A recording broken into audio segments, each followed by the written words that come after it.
आप लोगों से बात होगी। पहले मैं थोड़ी अपनी बात कर लेता हूँ। मेरा नाम राजीव अरोड़ा है और मैं ऑक्कल साइंस में पिछले कुछ 20 सालों से हूँ। बहुत सारी विद्याएं सीखी, सिखाई, पढ़ाई। और ये जो कोर्स है हमारा, ये भृगुनंदी नाड़ी के ऊपर है। जो आज की क्लास है उसमें हम बात करेंगे, थोड़ा बहुत आप लोगों को सिखाऊंगा। कोर्स से रिलेटेड जो इन्फॉर्मेशन है वो आप लोगों को दूंगा, और आप लोगों ने कुछ पूछना है तो वो भी हम बात करेंगे। एक छोटे से रिक्वेस्ट है, पर्सनल पत्री का डिस्कशन नहीं हो पाएगा, तो कोई निजी सवाल जो है वो इस प्लेटफॉर्म पे नहीं पूछे तो ज्यादा अच्छा है। आप लोगों में से कुछ लोग तो ऐसे हैं जो ऑलरेडी मेरे किसी न किसी क्लास में, कोर्स में हैं या कर रहे हैं, तो सबको मोस्ट वेलकम। आप लोगों को भृगुनंदी नाड़ी के बारे में कितना पता है नहीं पता है मुझे मालूम नहीं, लेकिन ये आजकल ट्रेंड में है। नए जमाने में, आज के समय में भृगुनंदी नाड़ी बहुत ही पॉपुलर एक सब्जेक्ट बन के निकला है। साउथ में तो ये बहुत पुराना है, बहुत समय से वहां पे चल रहा है, लेकिन नॉर्थ में इसका आगमन अभी पिछले कुछ सालों में ज्यादा बना है, ज्यादा हुआ है। और हिंदी भाषी बेल्ट जो है, इसमें इसके टीचर्स कम हैं, अच्छे जानकार बहुत कम हैं। साउथ की ये बहुत ही पॉपुलर एस्ट्रोलॉजी का मेथड जो है माना जाता है। ये भृगु नंदी नाड़ी है। बहुत से लोग इसको कंफ्यूज करते हैं। वो जो ताड़पत्रों पे जो नाड़ी का जो अगस्त ऋषि का लिखा हुआ सिस्टम है एक, उससे इसको कंफ्यूज करते हैं, तो ये वो नहीं है। ताड़पत्रों पे लिखा हुआ अगस्त ऋषि का वो जो, आप जाते हो अंगूठे का इम्प्रेशन देते हो और उससे वो आपकी आ, निकालते हैं स्लेव पत्री, जो भी बेल पत्र, ताम्र पत्र जो भी उसको बोलते हैं, बेल पत्र होता है, ताड़पत्र। और उस पे आपका बहुत सारा कुछ लिखा होता है और वो उससे आपको रीडिंग करके बताते हैं। वो भी साउथ की एक बहुत प्रचलित परंपरा है, अब तो नॉर्थ में भी बहुत ज्यादा हो गई है। लेकिन जो ये है, ये भृगु नंदी नाड़ी है, इसका उससे कोई रिश्ता डायरेक्टली नहीं है। इनडायरेक्टली हो तो मुझे पता नहीं। भृगु ऋषि और नंदी ऋषि, ये दो ऋषि थे जिनके मेल से ये भृगुनंदी ऋषि, भृगुनंदी नाड़ी बनी है। जितने भी और मेथड हैं प्रिडिक्शन के, उनसे ये काफी अलग है। और इसमें प्रिडिक्शन आसान बहुत है, मैथमेटिक्स कम है, कैलकुलेशन कम है और क्लैरिटी ज्यादा है। तो उस वजह से इसमें प्रिडिक्शंस बहुत अच्छी आती हैं। और इसका मेथड वैदिक के प्रिंसिपल्स जो हैं उनसे बिल्कुल ही अलग है। हालांकि सभी तरह की ज्योतिष विद्याएं जितनी भी हैं दुनिया में, उन सब का आधार कहीं ना कहीं वैदिक ज्योतिष ही है। बेस हमेशा वही रहेगा, मदर ऑफ ऑल तो वही है। लेकिन फिर भी समय के साथ साथ उसमें बहुत मेथड्स डेवलप हुए। जैसे कुछ साल पहले केपी एस्ट्रोलॉजी बहुत ज्यादा पॉपुलर हुई। एक नया मेथड उन्होंने, कृष्णमूर्ति सर ने इजाद किया। तो वो इवोल्वेशन है, वो होती रहती है, नई नई चीजें आती रहती हैं। तो उसी तरीके से वो भी आई, केपी एस्ट्रोलॉजी। लेकिन हर मेथड की अपनी अपनी एक खूबसूरती है, कोई भी विद्या कहीं पे भी कम या गलत नहीं है। लेकिन मेरा जो अपना पर्सनल एक्सपीरियंस है, क्योंकि मैंने केपी भी कई साल पढ़ाया है, वैदिक मैंने कई साल पढ़ा है खुद, शुरुआत मेरी भी वैदिक से ही हुई थी। तो मुझे जो लगा वो ये है कि, प्रश्न भी बाद में लूंगा सर, आप लोगों से बात करूं। तो मुझे ये लगा कि इसमें मेथड बहुत आसान है, प्रिडिक्शन बहुत आसान है, सूत्रों में क्लैरिटी बहुत है। और मुझे एक चीज से हमेशा तकलीफ रही है, क्योंकि एक समय था जब मैं अपने जीवन में बड़ी परेशानी से गुजर रहा था और मैं बहुत सारे एस्ट्रोलॉजिस्ट के पास गया। उस टाइम में शायद 500-700 एस्ट्रोलॉजिस्ट के पास मैं गया हूँ अपने समय में। लेकिन मुझे ज्यादातर, कम से कम मैं अपनी बात कर सकता हूँ, मुझे जो मिले वो सब घुमा घुमा के आंसर करते थे, सीधी सादी बात, हाँ या ना में एस्ट्रोलॉजर कभी नहीं करता।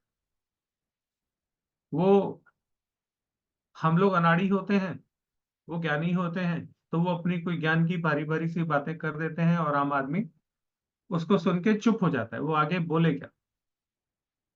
और उससे भी मास्टरपीस, मास्टर स्ट्रोक जो होता है वो होता है, वो 2-4 संस्कृत के श्लोक सुना देते हैं तो हमारी वैसी सिट्टी बिट्टी गुम हो जाती है। तो सब तरह के एस्ट्रोलॉजर मिलते हैं, मुझे भी मिले। लेकिन एक आम आदमी जब अपनी परेशानियों से, तकलीफ से निकलता हुआ किसी एस्ट्रोलॉजर के पास जाता है, तो उस समय में उसको कोई नॉलेज या ज्ञान नहीं चाहिए होता, उसे अपनी प्रॉब्लम का सोल्यूशन चाहिए होता है। सोल्यूशन ना भी मिले, कम से कम उसे आंसर चाहिए होता है। जैसे एक बहुत सिंपल सा क्वेश्चन है जिससे हर कोई अपनी जिंदगी में परेशान हुआ है, या आप परेशान हुए हो, या आपके माता पिता परेशान हुए, या आप अपने बच्चों के लिए परेशान होने वाले हो। वो है, शादी कैसी रहेगी। ये एक ऐसा सवाल है जो हर एक के मन में कभी ना कभी आता जरूर है। मैं कुछ ऐसे लोगों से मिला हूं जो आज तक उस पंडित जी को ढूंढ रहे हैं जिन्होंने पत्री मिलाई थी। पत्री मिलाई थी, हाँ किया था, 6 महीने साल के बाद दोनों पति पत्नी कोर्ट में डिवोर्स के लिए खड़े हुए थे। तो जिस पंडित ने पत्री मिलाई थी, बड़ी शिद्दत से वो उस पंडित जी को ढूंढ रहे थे कि वो कहाँ गए जिन्होंने 32 गुण, चावल 32 गुण, पता नहीं क्या क्या बोलते रहते हैं, वो मिलाए थे और हाँ भरी थी। बीएनएन में शादी की प्रिडिक्शन बहुत एक्यूरेट आती है। शादी होगी या नहीं होगी, होगी तो कैसी होगी, चलेगी नहीं चलेगी, नहीं चलेगी तो कैसे नहीं चलेगी, सब कुछ बहुत क्लियर आंसर्स आते हैं। जो मेरे स्टूडेंट हैं ऑलरेडी यहाँ पे जिन्होंने करा हुआ है, आपके लोगों की उनसे भी बात कराऊंगा बाद में। मीना जी है हमारे साथ, इनका एक हमेशा डायलॉग रहता है कि जो सूत्र हैं बीएनएन के वो ठाठा लगते हैं, बिल्कुल हमेशा एकदम सटीक सूत्र लगते हैं, आपको इधर उधर कहीं भटकना नहीं पड़ता। ये नहीं होता कि डाउट हो जाए कि कुछ ऐसा हो सकता है, ऐसा नहीं हो सकता है, ऐसा नहीं होता। हिंदुस्तान का कोई एस्ट्रोलॉजर नहीं है जिसको आपने छोड़ा हो, हाँ सर, मैं सबको ये है पूछता हूँ ना। कि क्या मैं ज्योतिषी बन सकता हूँ, इंडिया ये का मैं कोई पूछता हूँ। एस्ट्रोलॉजर नहीं है जिसकी डेमो क्लास में आपकी हाजिरी नहीं होती और आप वहां पे हाँ अपने सवाल सर। नहीं पूछते। और मैं आपको एक बात बता देता हूँ, जो आप कर रहे हो ना, बोलो बोलो बोलो। इससे आपकी जिंदगी की दुख तकलीफें घटेंगी नहीं और बढ़ेगी। सर मेरा कोई काम नहीं हो रहा है, मैंने पूरा कोई भी आप जो इनकम कर रहे हो नहीं है उसके मेरे। बाद होगा भी नहीं। आप जिस रास्ते पे चल पड़े हो ना, उस रास्ते पे होगा भी नहीं। आप लोग समझते नहीं हो चीजों को। हाँ जो लोग सर। अपने घर में 20-20 एस्ट्रोलॉजर्स की रेमेडीज लगाते हैं ना, उनका भला कभी नहीं होता। जो अच्छा लोग सर। 10-10 पंडितों से पूछ पूछ के अपने घर में, अपनी जिंदगी में रेमेडीज करते रहते हैं, उनका भला कभी नहीं हो सकता। सर मेरे ऊपर ना प्रेत बाधा भी है, मैंने ये मैं जानता हूँ सर, इसीलिए अब ये शायद सबसे नहीं हो रहा बढ़िया है। तरीका है किसी को कंफ्यूज करने का। जब किसी को कुछ ना समझ में आए, बोले तेरे भूत पे, तेरे सर पे भूत बैठे। ये हाँ सबसे सर, ये तो आसान मैं। तरीका होता है। हाँ सर, ये आपने ठीक बोला है सर। मैंने जो आपको बताना था बता दिया। चलिए, थैंक यू सर, थैंक ठीक यू। है जी। हाँ सर। आप सर सब लोगों थैंक का यू बहुत सर। बहुत धन्यवाद, थैंक यू सो मच। आप सब लोग आए, चैनल को सब्सक्राइब जरूर करिएगा, लाइक करिए, शेयर करिए। सभी लोग बोलते हैं, आजकल धन्यवाद तो मोदी आपका जी भी सर। बोलते हैं मेरा चैनल लाइक सर करो, जी। सब्सक्राइब करो, तो मैं भी बोल देता हूँ। कोई गड़बड़ नहीं है। देखो, जो तकलीफ में होता है वो पूछते ही है ना। हाँ जी, आप आज उसको लाख बहुत समझा लो। ज्यादा। नहीं वो ये जो है ना, कहाँ गए वो, इनका हाँ रिकॉर्ड है। हिंदुस्तान में कोई एस्ट्रोलॉजर किसी की फ्री वेबिनार नहीं है जिसमें इनकी अटेंडेंस नहीं होती। वो इनका इसीलिए परेशान है। जिस दिन ये भटकना बंद कर देंगे ना, इनका जीवन ठीक होना शुरू हो जाएगा। जब तक ये भटकते रहेंगे, इनका जीवन कभी ठीक नहीं होगा। भटकन क्या बता रही है, ग्रह बिखरे हुए हैं, तभी तो ये बिखर रहे हैं। इनको क्या चाहिए कि ग्रहों को संभालो। ग्रहों को संभालने के लिए पहले खुद को संभालो। लेकिन हम लोगों को क्या आदत पड़ी है कि कोई पंडित दाल चावल चीनी वाला उपाय बता दे, वो कर ले। कोई अंगूठी, नग, नगीना, पत्थर बता दे, है ना, या कोई पूजा पाठ बता दे और हमारा जीवन सुधर जाए। फिर ये क्या करते हैं, एक आधा पूजा पाठ, हवन यज्ञ, दाल चावल चीनी वाला उपाय करते हैं, होता उससे कुछ है नहीं, क्योंकि होगा ही नहीं, नहीं होगा। फिर ये दूसरे के पास जाते हैं, फिर दूसरा कुछ बताता है, फिर तीसरे के पास जाते हैं, फिर तीसरा कुछ बताता है।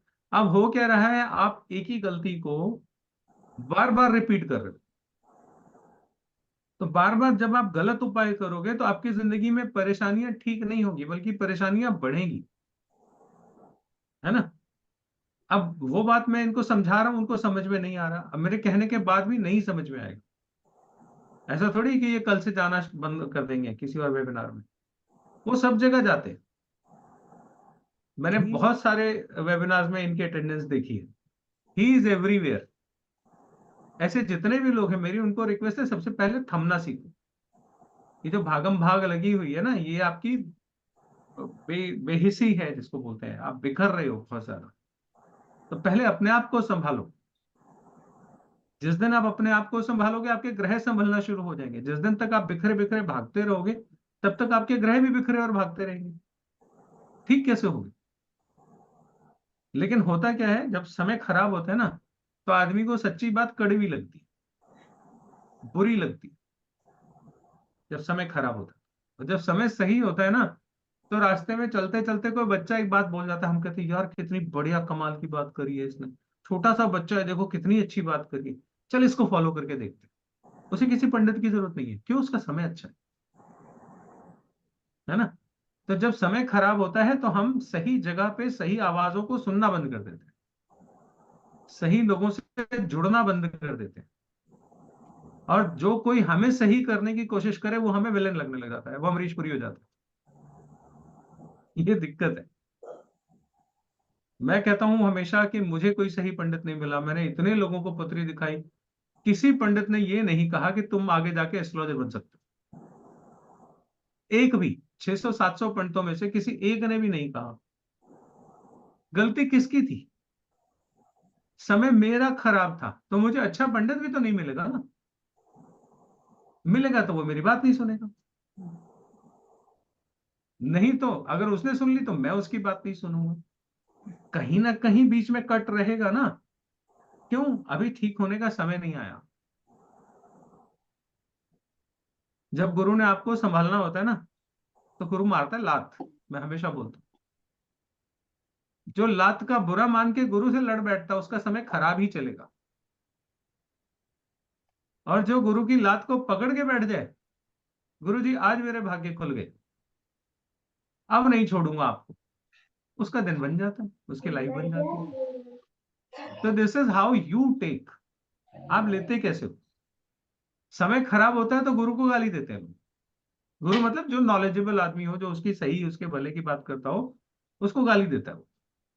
इनके तो नखरे ही बहुत है, ये तो बहुत बड़े हो गए हैं, जवाब ही नहीं देते, है ना। इतनी अकड़ भी अच्छी नहीं होती, तुम्हारा भी समय आएगा देख लेंगे। ऐसी बातें करते हैं। उनको समझ में नहीं आ रहा कि वो किस फेज से गुजर रहे हैं, वो क्या कर रहे हैं। जिसने तुम्हारे को पार लगाना है, उसी को तुम अब्यूज कर रहे हो, उसी के बारे में उल्टा सीधा बोल रहे हो, तो तुम्हें पार कौन लगाएगा बाबा? इन लोग समझते नहीं इस चीज को। इसलिए जब समय खराब होता है तो अच्छा पंडित भी नहीं मिलता। ये बात बिल्कुल और मिलता है तो हमें बड़ा बुरा लगता है वो, क्योंकि समय खराब है ना। ऐसा रहता है। चलिए, ठीक है जी। I hope I answered all of your questions, जो भी हैं। वैसे तो मैंने अपनी तरफ से कर ही दिए थे। फिर भी कुछ है तो व्हाट्सएप पे ग्रुप में आप लोग पूछ सकते हैं। ठीक है जी। चलिए, thank you okay so sir much. जी। आप सभी लोगों का बहुत बहुत धन्यवाद। Ram Ram sir. Good night sir guru ji. जी, Ram Ram sir. Ram Ram sir. Thank you sir. Ram Ram, Ram thank you Ram. Sir. Thank you sir. Good night. Good good night. Night अगले सर। मंडे क्लास है, फ्री आ जाइएगा। ठीक है डेट क्या है? Okay sir. डेट क्या है? Okay sir. सर आप बुलाओ और हम ना आए। 12 तारीख, 12 फरवरी, है ना। सर आप बुलाओ और हम ना आए, ऐसा होगा? मोस्ट वेलकम जी। जी सर, थैंक यू। चले, थैंक यू। ओके सर जी, गुड नाइट। ओके जी, bye bye bye, Ram Ram.